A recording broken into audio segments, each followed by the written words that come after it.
Emakhaya ngiyanibingelela ugogo Mahlase lona ngithi namhlanje ake ngisondele futhi sibambe leli iphupho lokuphupha imbuzi.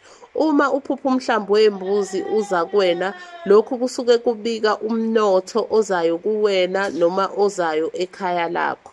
Uma uphupha imbuzi emhlophe, lokhu kusuke kubika inhlanhla ezayo kuwena, inhlanhla lena yakho. Uma uphupha imbuzi emnyama, lokhu kusuke kubika ishwa elizokwehlela.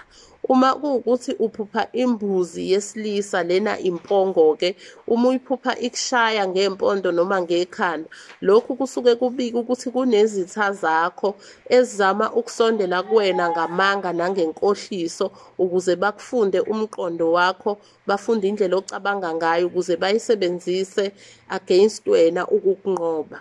Uma kuwukuthi uphupha imbuzi amazinyane embuzi, uma uphupha izinyane lembuzi, lokhu kusuke kuveza ukuzaleka kwezenzo zakho. Okusho ukuthi uma kuwukuthi ubuwumuntu owenza ubugebengu, owenza ukukhohlisa abanye abantu, lokhu kusuke kuzovela obala mese kuphatha kabi umndeni wakho, izenzo zakho zisuke zizozaleka.